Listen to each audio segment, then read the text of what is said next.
और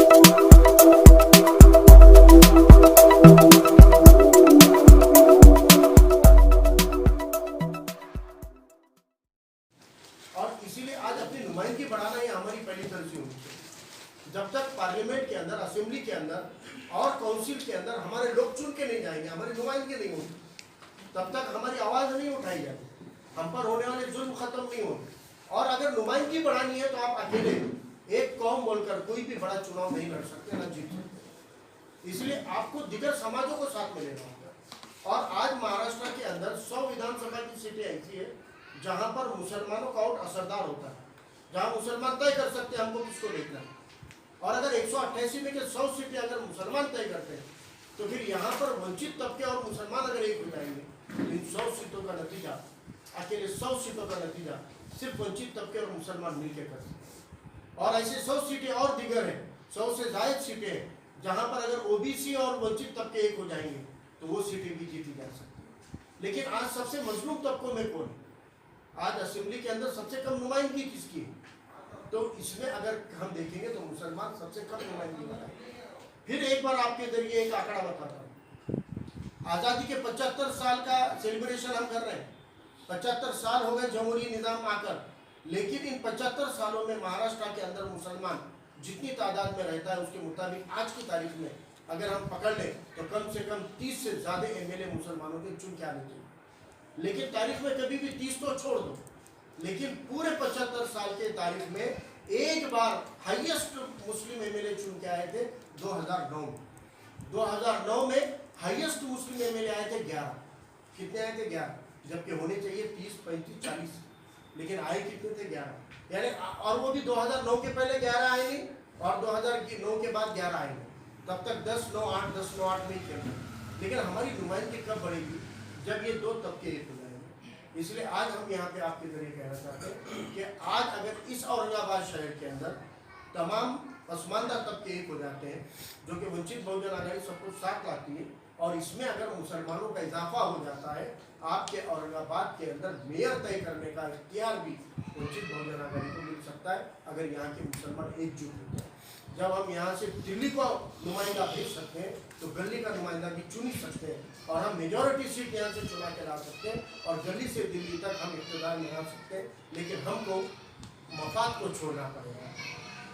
अब मफाद को छोड़ना पड़ेगा इसलिए क्योंकि मफाद परस्त क्या करते, खुद फायदा ले लेते, बाद में वो फायदा दूसरों को मिलना नहीं बोलते, छोड़ देते, वो इत्तेहाद को तोड़ देते।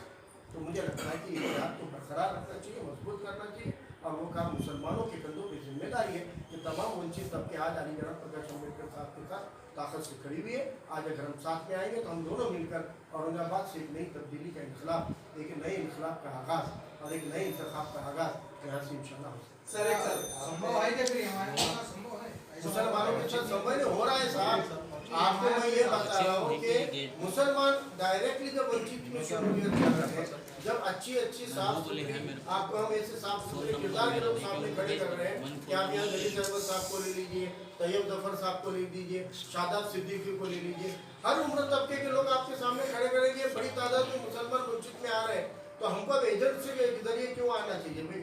और उनको आजमा लिया ना आपने, गली से लेके आपने उनको नगर सेवक बना दिया, आमदार बना दिया, नौकरदार बना दिया, आजमा लिया ना, क्या डेवलपमेंट हुआ देख लिया ना। तो अब एक बार इत्तेहाद को भी आजमा लीजिए। ये आपकी गलतफहमी है, आने वाले हर चुनाव के अंदर आपकी गलतफहमी दूर हो जाएगी। नांदेड़ पहला ऐसा मकाम रहा है जहाँ पर पहली बार 11 सीटें उन्होंने चुनकर दी थी उनकी, अगले इलेक्शन में 0 हो गई। ये आवाम है साहब, ये औरंगाबाद के आवाम तो बहुत बहादुर है, मराठवाड़ा में भी बाकी आवाम है, लेकिन औरंगाबाद के आवाम बहुत बहादुर है। दूसरी जगह तो भी डरते थे कि भाई कांग्रेस को वोट नहीं दिए तो बीजेपी इनसे लाएंगे। औरंगाबाद के आवाम ने कभी परवाह नहीं की, उसने कांग्रेस राष्ट्रवादी का मुद्देबाजी ढूंढ के निकाला था। आज अगर वो मुद्देबाजी भी अगर उनको डेवलपमेंट और इंसाफ नहीं देता होगा तो वो नया मुद्देबाजी भी ढूंढने की और उसको पसंद करने की ताकत औरंगाबाद के आवाम। आपको क्या लगता है इमाम को छोड़ के जो मुस्लिम तबका जो बड़ा जुड़ाव है वो आपके साथ आ जाएगा आने वाले? आ चुका है, इलेक्शन होने दो। औरंगाबाद की आवाम तय कर चुकी है कि अब इत्तेहाद की तरफ जाना है। इंतशार मौत है, ये कहना भी तय साहब ने, हाँ, कि इत्तेहाद जो है वो क्या है? जिंदगी है। और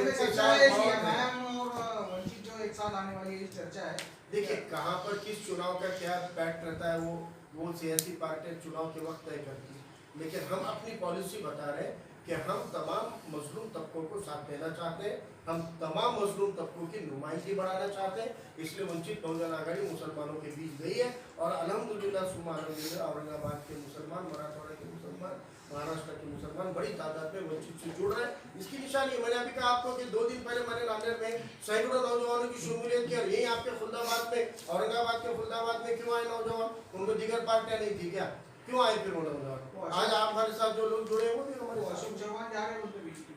देखो उनको पहचानने में तमाम सेक्युलर वोटरों ने बड़ा धोखा खाया, लेकिन हमको फक्र है कि हमने उनको बहुत पहले पहचान लिया।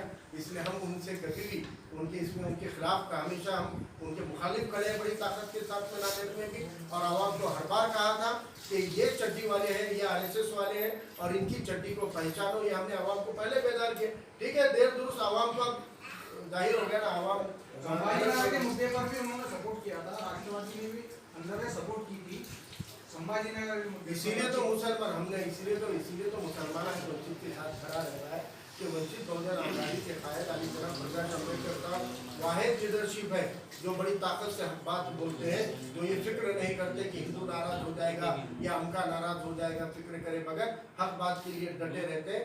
इसलिए आज उनके कांग्रेस की हकीकत उजागर हो रही है। अशोक चौहान हो, बाला साहब थोरात हो, नाना पटोले हो, ये कितने बुजदिल है। इन्होंने 11 लोगों ने वो कॉन्फिडेंस वोट में हिस्सा नहीं लिया और ED के डर से बड़े डरपोक और कायर लोग हैं ये, जिनको जेल का डर है और बीजेपी की तरफ जा रहे हैं, बीजेपी में शामिल होने आ रहे हैं। अब मुझे पता औरंगाबाद जिले के पैटर्न से गए वाले शंकरराव चौहान एक धोती लोटा लेके आए थे हमारे नांदेड़ के लोगों ने चंदा जमा करके साइकिल दिए थे उनको। आज उनका बेटा अपने हलफनामे में इलेक्शन के लिखता कि उनके पास 1000 करोड़ रुपए की प्रॉपर्टी है, तो कहाँ से कितनी पीढ़ियाँ गए? बाप और बेटा 2 ही पीढ़ियाँ ना, हजारों करोड़ रुपए आए कहाँ से आपके पास? आए कहाँ से? और आपका धंधा तो क्या है? पॉलिटिक्स ही है ना। आपके वालिद मोहतरम दिल्ली के नगर सेवक से दिल्ली के डिफेंस मिनिस्टर तक रहे हैं, तो आपने कमाया कहाँ से? तो गलत तरीके करप्शन से कमाए, आप ED को डर रहे। इसलिए बुजदिल लीडरशिप है कांग्रेस की, राष्ट्रवादी की। इसलिए बुजदिलों की लीडरशिप मुसलमान और शेड्यूल कास्ट कभी बर्दाश्त नहीं करते, इसीलिए तो उनको छोड़ के बाहर आए। सर एक सवाल मेरा